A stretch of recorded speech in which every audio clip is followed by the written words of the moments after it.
చేయాల్సిన డ్యూటీ చేశాను, good bye అని అక్కడ నుంచి అంత్యోకయ నుంచి పక్కన ఈకోనియా అని ఒకటి ఉంది చూడండి. ఈకోనియా రైట్లో ఈకోనియా అనుందా ఉంటే మీరు ఏదో చేయాలి.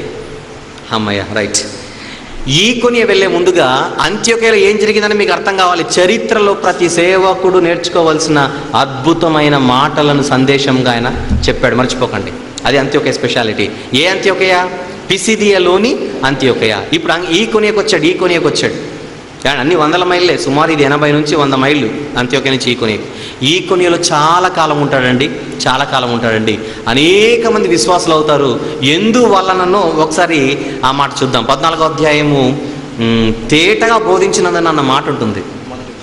మొదటి వచనం ప్లీజ్. ఈకోనియాలో జరిగినదేమనగా వారు కూడి యూదుల సమాజ మందిరములో, యూదుల సమాజ మందిరం అంటే సమాజ మందిరం ఉంది అక్కడ, ఉపదేశించి ఆ మాట అందరూ అండర్లైన్ చేయాలి. తేటగా బోధించినందున అనేకులు యూదులను గ్రీసు దేశస్థులను విశ్వసించిరి. ఎందుకు విశ్వసించారు చెప్పండి? రీజన్ చెప్పాడు. తేటగా బోధించినందున. అధిపతి ఎందుకు విశ్వసించాడు? బోధ విన్నాడు గనుక. అంత్యకులు అనేక మంది ఎలా విశ్వసించారు? బోధ విన్నారు గనుక. వినుట వలన చెప్పండి విశ్వాసము కలుగును. ఏ మాట? క్రీస్తును గూర్చిన మాట నువ్వు తేటగా చెప్పినప్పుడు విశ్వసిస్తారు. వాక్యం ఎంత గొప్పగా చెప్పాలో మీకు అర్థం కావాలి. ఇప్పుడు అది చాలా ఇంపార్టెంట్. మనకు బైబిల్లో చాలా చిన్నగా ఉంటాయి, వాటిని మనం పట్టుకోవాలి. తేటగా బోధించినందున యూదులను గ్రీసు దేశస్థులను విశ్వసించిరి. అంటే బోధ ఎలా ఉండాలి? క్లియర్గా ఉండాలి. నా దగ్గర వాక్యం నేర్చుకునే వాళ్ళకి ఒకటే చెప్తాను. ఇప్పుడు మీరు నిజంగా దేవునికి ఏమంటారు దాన్ని, సేవకులుగా, సువార్థికులుగా, బోధకులుగా మీరు నిలబడాలనుకుంటే కొన్ని ఫ్యాక్టర్స్ ఉంటాయి, మీరు మెయింటైన్ చేయాలి. కొంతమంది మాట్లాడుతుంటారు, అవతరుడికి అసలు వినపడదు. తేటగా అంటే అర్థం ఏంటి? నీ మాట స్పష్టంగా ఉండాలి, నీ మాట అందరికీ వినపడాలి, నీ భాష బాగుండాలి, నీ భాష ఆమోదయోగ్యంగా ఉండాలి, అంగీకార యోగ్యంగా ఉండాలి, వయసుకు తగ్గ మాటలు ఉండాలి, అనుభవం తగ్గ మాటలు ఉండాలి. తేటగా అంటే ఇన్ని ఉంటాయి. ఏమండి? చాలామంది వయసులో పెద్దవాళ్ళు ఉంటారు. అఫ్కోర్స్ వాళ్ళు కొన్ని తెలిసిండగా పోయి ఉండొచ్చు, కానీ నీ వయసు ఎంత? నువ్వు గౌరవించి మాట్లాడాలి. పల్లెలకు ఎండనక వాననక ఏమండి, సైకిల్లో కాలినడక నడుచుకొని వెళ్ళి సేవ చేసే సేవకులు లేరా చెప్పండి? ఉన్నారు. నువ్వేదో 4 ముక్కలు నేర్చుకున్నంత మాత్రాన వాళ్ళ దగ్గరకు వచ్చి బిల్డప్ ఇస్తే ఎలా? గౌరవించు. అప్పుడు నీ వాక్యం అందరూ వింటారు. ఎవరికి చెప్పాలో నువ్వు, ఎవరికి ఏం చెప్పాలో నువ్వు ముందే ప్లాన్ చేసుకోవాలి. తేటగా బోధించడం అంటే ఇంత ఉంది.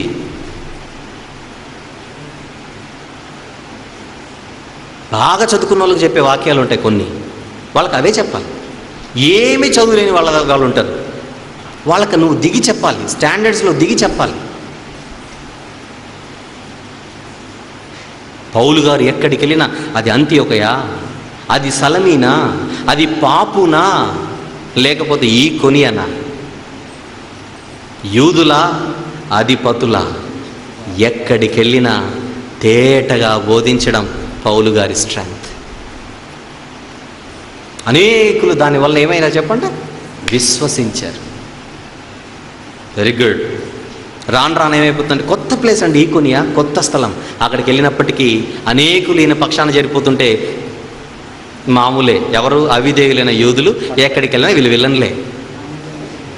అన్యజనులు వీళ్ళు అందరి కుట్రలు పన్ని వీళ్ళకి మళ్ళీ హింస కలుగు చేయాలని ప్రయత్నించినప్పుడు, చంపాలనుకుంటున్నప్పుడు, ఇప్పుడు ఈకోనియా నుంచి వీళ్ళు బయలుదేరి కిందనే ఒక 30 నుంచి 40 మైళ్ళ దూరంలో లుస్త్రా అనే పట్టణం ఉంటుంది. లుస్త్రా ఉందా? లుస్త్రా లుకయోనియా జిల్లా, అదంతా కూడా ఇది గుంటూరు జిల్లా అన్నట్టుగా అది ఆ జిల్లాలో ఉండేటువంటి పట్టణాలు. అది లుకయోనియా డిస్ట్రిక్ట్. అది లుకయోనియా, దానికి ఒక భాష ఉంటుంది. లుస్త్రా పట్టణానికి వచ్చేస్తారు. అంటే మనం ముగింపులోకి వెళ్ళిపోతున్నాం. పౌలు గారి మొదటి ప్రయాణం ముగింపు దశలోకి వచ్చేస్తాం. జాగ్రత్తగా వినండి. కుప్ర నుంచి పెర్గేకి వచ్చారు, పెర్గే నుంచి పిసిదియలోని అంత్యోకయకు వచ్చారు, పిసిదియలోని అంత్యోకయ నుంచి ఈకొనియకు వచ్చారు, ఈకొనియ నుంచి ఇప్పుడు ఎక్కడికి వచ్చేసారు చెప్పండి? లుస్త్రకు వచ్చారు. లుస్త్రలో పౌలు గారు వాక్యం చెబుతుంటాడు, లుస్త్రలో కూడా వాక్యం చెబుతుంటాడు. చెబుతుంటే ఇలానే చెబుతున్నాడండి. చెబుతుంటే ఒక బలహీనమైన పాదములు గలవాడు కూర్చొని వింటూ ఉంటాడు. వెరీ ఇంపార్టెంట్ పాయింట్ చెప్పబోతున్నాను, కాన్సన్ట్రేట్. ఒక బలహీనమైన పాదములు గలవాడు వింటుంటాడు. పౌలు గారు వాక్యం చెబుతున్నాడు, ఇతన్ని చూస్తున్నాడు. పౌలు గారు వాక్యం చెబుతున్నాడు, ఇతన్ని చూస్తున్నాడు. అతని ఆసక్తిని చూస్తున్నాడు. అల్టిమేట్గా పాదాలు సరిగా లేవు, ఇతనికి స్వస్థత కావాలి. నేను దేవుని దగ్గరకు వస్తే నాకు స్వస్థత కలుగుతుందనే విశ్వాసం ఈయనకు ఉంది అని అతను అడగకుండానే ఈయనే గ్రహించి, నీవు నీ పాదములు లేచి నువ్వు నిలబడు అని చెబుతాడు. అంతే. ఇక్కడ చాలా ఇంపార్టెంట్ పాయింట్ చెబుతున్నాను నేను. చదవండి రెఫరెన్స్. 14వ అధ్యాయం 8వ వచనం, 9వ వచనం. అతడు పౌలు మాట్లాడేట విన్నాడు. పౌలు అతని వైపు తేరిచూచి స్వస్థత పొందుటకు ఎన్నో వచనం అది ప్లీజ్? 10వ వచనం చదువుతున్నారు, అందరూ చూడాలి ఆ మాట. అతను స్వస్థత పొందుటకు అతనికి విశ్వాసం ఉండెనని అతనే గ్రహించాడు. పౌలు గారే గ్రహించి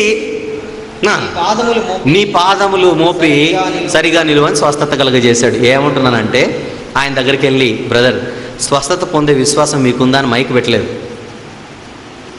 మీరు జాగ్రత్తగా ఈ పాయింట్ క్యాచ్ చేయాలి. స్వస్థత పొందుటకు విశ్వాసం అతనికి ఉందని ఈయనే గ్రహించాడు. వరాలు ఉన్నటువంటి వాడు ఎవరైనా మీకు విశ్వాసం ఉందా అని అడగడు. విశ్వాసం ఉందో లేదో ఈయనే గ్రహిస్తాడు. అది పవర్ అంటే ఈయనే గ్రహించి, నీకు విశ్వాసం ఉందని నాకు తెలుసు, నువ్వేం చెప్పకు, నాకు తెలుసు. నీకుందా? నో, నాకు తెలుసు. లే అన్నాడు, లేపాడు. ఏమండి, ఏదో జాలిపడి స్వస్థపరిచాడండి, బాగానే ఉంది. ఈ స్వస్థత కలగజేయడం అంతా ఎవరు చూశారనుకుంటున్నారు? ఈ కొత్త వాళ్ళు చూశారు అందరూ. ఎవరు? ఈ అన్యులు, వీళ్ళందరూ కూడా భయంకరమైన దేవతలకు వీళ్ళు పూజలు చేసేటువంటి వారు. వీళ్ళు చూసి, కొత్తోళ్ళు వచ్చారు మా ఊరికి, వీడిని రోజు చూస్తున్నాం, ఇక్కడే కూర్చుంటాడు, వాళ్ళు అరగంటలో లేపారు అని మాట్లాడుకొని, వీళ్ళ దగ్గర రాలేదు, వీళ్ళు మాట్లాడుకొని, అన్న నువ్వేమని అనుకో, వాళ్ళ దేవుళ్ళు అన్న, నువ్వేమంటావు అనేసరికి నేను కూడా అదే అనుకుంటున్నాను, నా నోట్లో ఉండేది నువ్వే చెప్పావని ఈడు అంటున్నాడు. ఇంకేముంది, అందరూ మాట్లాడుకొని వెళ్ళిపోయారండి. పౌలు గారికి బర్నబా గారికి ఏం జరుగుతుందో తెలియదు. అందరూ వెళ్ళిపోయి, మన ఊరికి దేవతలు వచ్చారు, మన ఊరికి దేవుళ్ళు వచ్చారు అని పూజారితో మాట్లాడి, బలి ఇద్దాం, కమాన్ రెడీ అని చెప్పేసి, ఇప్పుడు వీళ్ళిద్దరికి బలి ఇవ్వడానికి మొత్తం రెడీ అయిపోతున్నారు అందరూ కలిసి. ఎడ్లను పూలదండలను మొత్తం తీసుకుని వచ్చి బలి ఇవ్వడానికి రెడీ అయిపోతే, ఎవరో చెప్పారు మీకోసం అక్కడ చాలా భయంకరంగా జరుగుతుందని. ఏమండి, మనలో మాట వాళ్ళ ప్లేస్లో మనం ఉంటే ఏం చేస్తాం చెప్పండి? నిజం చెప్పాలి. ఏం చేస్తామండి? ఏటి వచ్చిన రోజు ఇంత ఫ్యాన్స్ మనకు, ఇంత హవా మనకు, మొదటి రోజుకి ఇలా ఉంటే ఒక వారం రోజు సెటిల్ అయితే మనం కూడా లుస్త్రా బాబా అండి, కామా ఈజీగా అవుతాం, అయిపోతాం. బర్నబా నువ్వు ఆ 1 టౌన్ చూసుకో, నేను 2 టౌన్ చూసుకుంటాను.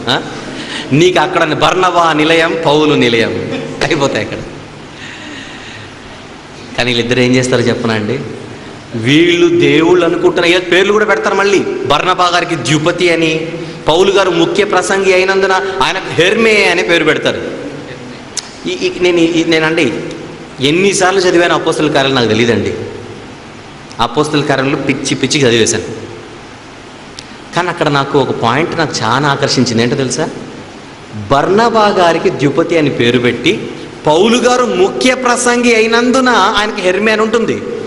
నేను అడుగుతున్నాను, వీళ్ళిద్దరు సీనియర్ ఎవరో చెప్పండి. సీనియర్ ఎవరు? బర్నబా. అసలు పౌలు గారిని దగ్గర తీసిందే బర్నబా గారు, ఆదరించిందే బర్నబా గారు. కానీ ఎక్కడికి వెళ్ళినా బర్నబా గారు ఏం చేస్తారో చెప్పనా? నాకంటే పౌలే బాబు మాట్లాడతాడు, నేనే ఫస్ట్ మెసేజ్ చెప్తాను, నువ్వే మెయిన్ మెసేజ్ చెప్పు. ముఖ్య ప్రసంగం అంటే అర్థం ఏంటి? మెయిన్ స్పీకర్ ఆయన పౌలు గారు. ఇక్కడ బర్నబా గారిలో నాకు నచ్చింది ఏంటో చెప్పనా? ఆయనకు ఈగోయిస్టిక్ ఫీలింగ్స్ లేవంటే. ఈగోయిస్టిక్ ఫీలింగ్స్ అంటే జీవపు డంబం. నా సీనియారిటీ ఏంటి, నువ్వేంటి పౌలు, నువ్వు మెయిన్ మెసేజ్ చెబుతావా? అస్సలు నేను ఒప్పుకోను, అస్సలు ఒప్పుకోను.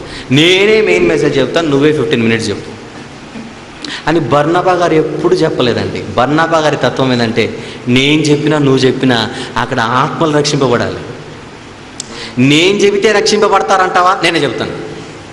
నువ్వు చెబితే పని అవుతుందా? నేను సైడ్ అయిపోతాను. అదండి సేవకుని లక్షణం, అది సేవకుని లక్షణం. ఒక రకంగా చెప్పాలంటే మనం ఓవరాల్గా గమనిస్తే, ఎక్కడికి అంత్యోక్యలో వాక్యం చెప్పింది పౌలే, ఏమండి? పాపులో వాక్యం చెప్పింది పౌలు గారే, ఈ కొనిలో వాక్యం చెప్పింది పౌలు గారే, లుస్త్రలో చెప్పింది పౌలు గారే. మనలాంటి వాళ్ళు అయితే ఏమంటారు తెలుసు పౌలు గారితో, నేనేదో పాప నిందించుకొని వచ్చి నాకే నువ్వు ఎసరు పెడుతున్నావు, ఇదో నెక్స్ట్ నీ మీటింగ్స్ నుంచి నువ్వు ఉండవు అసలు. ఆ తత్వం కాదండి బర్నబా గారు. ఎక్కడికి వెళ్ళినా పౌలు గారు నిలబెడుతున్నాడు, మాట్లాడిస్తున్నాడు. నేనేమంటానంటే, తన ముందే తన తోటి సేవకుడు ఎదుగుతుంటే చూసి తట్టుకోలేకుండా ఉండే తత్వం కాదు బర్నబా గారిది. ప్రోత్సహిస్తున్నాడు. ఎస్, నువ్వే నిలబడాలి, నువ్వు నాకంటే బాగా చదువుకున్నావు, నువ్వు నాకంటే బాగా చెబుతున్నావు, నీ మాటలకి అనేక మంది దేవుని దగ్గరకు వస్తున్నారు, కమాన్. నేనేమంటానంటే, ప్రపంచంలో ఉండే ప్రతి సేవకుడికి బర్నబా గారు ఒక ఆదర్శవంతుడు. మీరేమంటారు చెప్పండి? 100%. విచారకరమైన సంగతి ఏంటంటే, యాజకీయంలో ఈరోజు రాజకీయం ఎక్కువ జరుగుతుంది.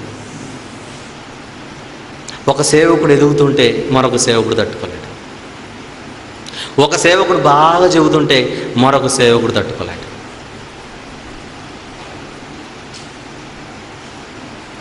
ఇతని గురించి ఏదో చెప్పడం, ఎందుకు చెబుతున్నావు? వెనకలేదో ఉంది, వెనకలేదో ఉంది. ఇతన్ని చెడ్డ చేస్తే ఇంకెవరు పిలిపించుకోరు, ఎవరు పిలిపించకపోతే ఎక్కడ చెప్పడు, ఎక్కడ చెప్పకపోతే నా పేరే వినపడుతుంది. వద్దండి, వద్దు. మనం ఎలాంటి పరిస్థితిలో ఉన్నామో చెప్పనా, ఎలాంటి పరిస్థితిలో ఉన్నామో చెప్పనా. ఏ టైంలో యేసుప్రభు వస్తాడో నాకు తెలియదండి, మీకు తెలియదండి. ఆశ్చర్యపోకండి, రేపు నేను పౌలు గారు రెండో ప్రయాణం చెప్పే ముందు యేసుప్రభు ప్రయాణం కట్టాడు అనుకోండి, అసలు మన ప్రయాణం ఎక్కడికి? అది ఇప్పుడు ఇన్ని చేసి రేపొద్దున ప్రభువా నీ నామమున నేను ప్రవచింపలేదా అని మనం అన్నాం అనుకోండి, నువ్వు ఎవడో నాకు తెలియదు అంటాడు. నీ నామమున అద్భుతములు చేయలేదా? నిజంగా తెలియదు. నాలో నీకు ఏం నచ్చలేదు ప్రభువా? అన్నీ నచ్చాయి, ఒకటి నచ్చలేదు. ఏంటి? పక్కోడు ఎదుగుతుంటే నువ్వు తట్టుకోలేకపోయావు. నీలో నేను బర్నబాను చూడాలనుకున్నాను, కానీ బరబ్బాను చూశాను.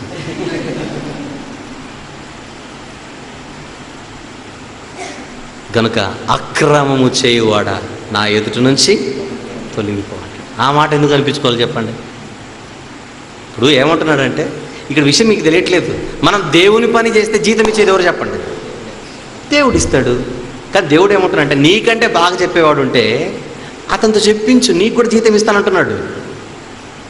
చెబితే జీతం, చెప్పండి, చెప్పిస్తే కూడా జీతం. బర్నబా గారికి అర్థమైంది, నేనెందుకు అంత కష్టపడాలి, ఈయన బాగా చెప్తాడు కదా, నువ్వు చెప్పు. అదండి ఈ లోకంలో మనం బ్రతకవలసింది, ఆయన మహిమకు కీర్తి కలుగుటకు, మనకు కాదు, మనకు కాదు. బర్నబా గారు పౌలు ముఖ్య ప్రసంగి అయినందు నన్ను చదవగానే ఆగిపోయాను. అదేంటి, బర్నబా గారు సీనియర్, కానీ బర్నబా గారు సైడ్ అయిపోయాడు. పని జరగాలి, ఎవరు చెప్తే ఏంటి? అదండి తత్వం. ఏమండి, ఈ బలహీనత ఎవరికైనా ఉంటే ఇక్కడ కూర్చున్న వారిలో, లేదా భవిష్యత్తులో ఈ మాటలు వినే వారిలో ఈ బలహీనత ఉంటే, నన్ను మీ సోదరుడిగా భావించి ఆరోగ్యకరంగా దీన్ని స్వీకరించి దయచేసి ఈ ఈగోయిస్టిక్ ఫీలింగ్స్ని చంపేయండి ప్లీజ్. అప్పుడు పని బాగా జరుగుతుంది, పని బాగా జరుగుతుంది. బాగా చెప్పడం, బాగా చెప్పకపోవడం ఏంటి?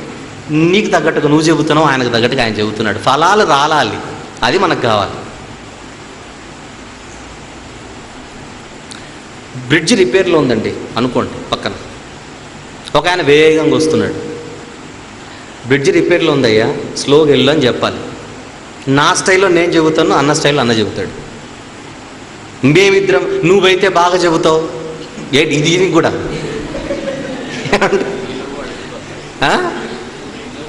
లేదా నేను చెబుదాం అనుకున్నాను అనుకోండి, అన్న నన్ను ఆపి, ఈయన బాగా చెబుతాడు, రేపొద్దున నాకు ఉండదు, ఇతగాడు నన్ను గుర్తుపట్టడు, నేనే చెబుతానని ప్రిపేర్ అవుతున్నాడు పక్కన. నువ్వు ప్రిపేర్ ఎప్పుడు అవ్వాలి? ఆడికి ఎప్పుడు చెప్పాలి? ఆడికి చచ్చిపోతాడు పోయి. కనుక పని జరగాలి, పని జరగాలి. ప్రమాదం ఉందని నువ్వు చెబితే ఏంటి, నేను చెబితే ఏంటి? నరకం అనే ప్రమాదం ఉందా లేదా చెప్పండి. నువ్వు ఇంగ్లీష్లో చెప్తావో చెప్పు, తెలుగులో చెప్తావో చెప్పు, హిందీలో చెప్తావో చెప్పు, అరిచి చెబుతావో చెప్పు, బ్రతిమలాడి చెబుతావో చెప్పు, కానీ చెప్పనైతే చెప్పు. అది మనం నేర్చుకోవాలి బర్నబా గారు. రైట్, వచ్చేద్దాం పాయింట్కి. ఇప్పుడు వీళ్ళిద్దరు ఏం చేస్తున్నారు? వీళ్ళు గుడి కట్టేస్తున్నారు అనుకోండి, కొద్దిసేపు ఏంటి బలులు అర్పించేస్తున్నారు. ఇప్పుడు వీళ్ళిద్దరు ఏం చేస్తారు తెలుసా?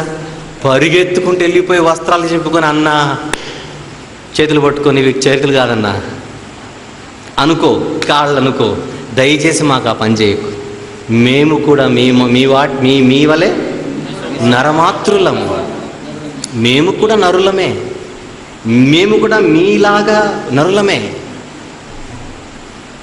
మీకు వల్లే మాకు రక్తమాంసములు ఉన్నాయి. కానీ నిజమైన దేవుడు, మీరు మమ్మల్ని దేవతలు అనుకుంటున్నారే, అస్సలు దేవతలం కాదు, మేము దేవుళ్ళము కాదు, మేము దేవుళ్ళము కాదు. ఎందుకు చెప్తున్నానంటే అండి, అప్పుడప్పుడు మనం ఎవరికైనా సహాయం చేస్తే వాళ్ళు కూడా అప్పుడు మనల్ని ఏమంటారో తెలుసా? అన్న నిజంగా నువ్వు దేవుడు అన్నారు అనుకోండి, థ్యాంక్ యూ అనకండి, అస్సలు అనకండి ప్లీజ్. దానివల్ల ఎంత డేంజరో చెప్పనా? ఇప్పుడు మీరు ఏ అధ్యాయంలో ఉన్నారు? 14వ అధ్యాయంలో ఉన్నారు. తీయకండి. 12వ అధ్యాయంలో ఒక సంఘటన చోటు చేసుకుంటుంది. ఏంటో తెలుసా? అందులో హేరోదు రాజు అని ఒకడు ఉంటాడండి. వీడు ఒకరోజు హేరోదు రాజు సింహాసనం మీద కూర్చొని ప్రసంగం చేస్తుంటాడు. ఈ కూర్చుని వాళ్ళందరూ కూడా రాజు దగ్గర కాకా పట్టాలంటే ఏం చేయాలి? వీళ్ళందరూ అయినా, రాజా ఇది మానవ స్వరము కాదు రాజా, దైవ స్వరము అనేసరికి హేరోదు రాజు, flattery is the food of fools అని ఉంటుంది ఇంగ్లీష్లో. ఫ్లాటరీ అంటే పొగడత, మూర్ఖులకు పొగడతలే తిండట.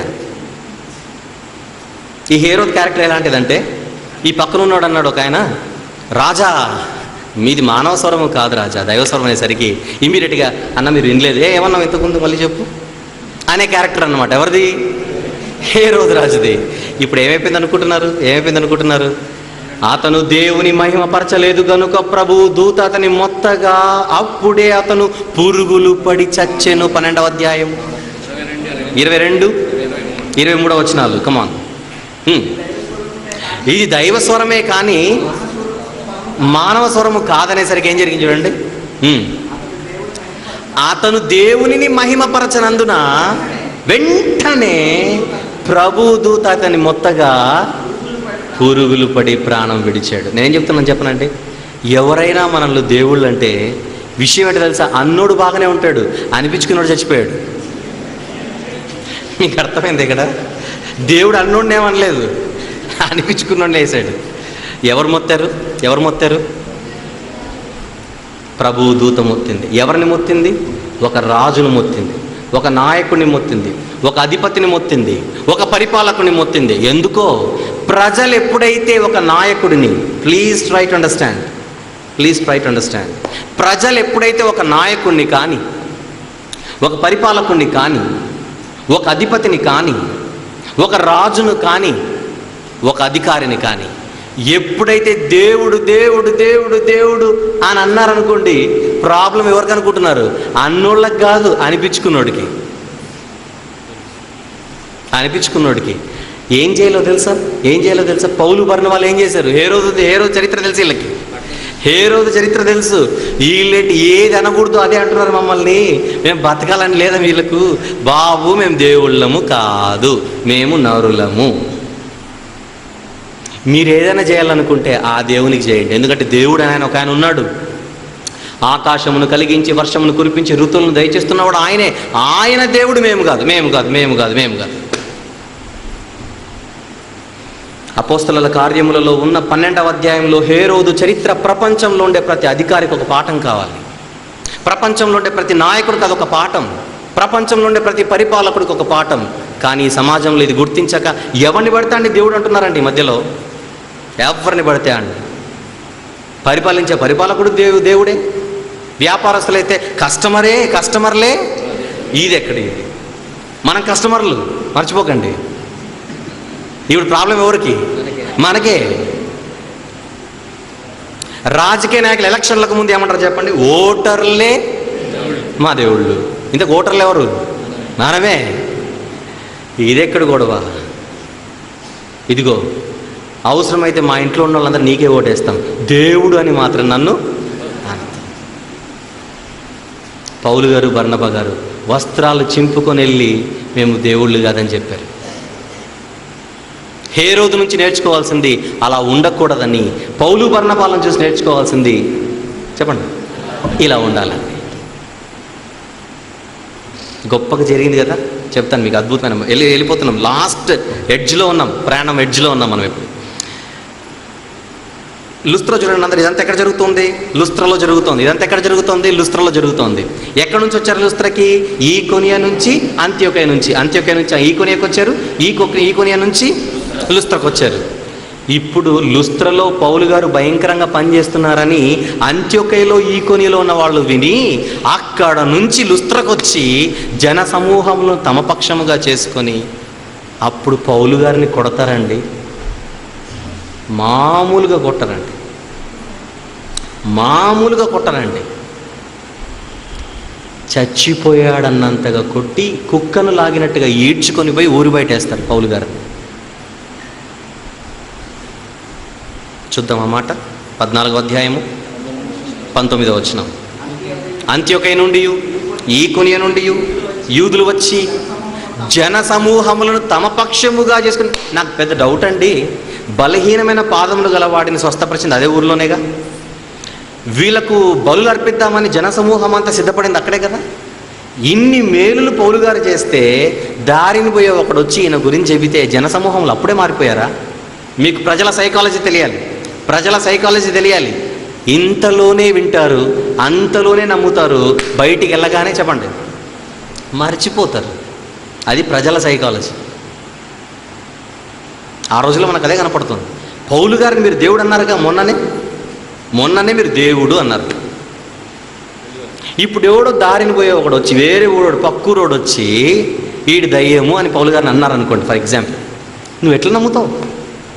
నీకు తెలియదా ఆయన గురించి, ఆయన క్యారెక్టర్ గురించి నీకు తెలియదా, ఆయన స్టాండర్డ్స్ గురించి నీకు తెలియదా? తొందరపాటు చర్యలు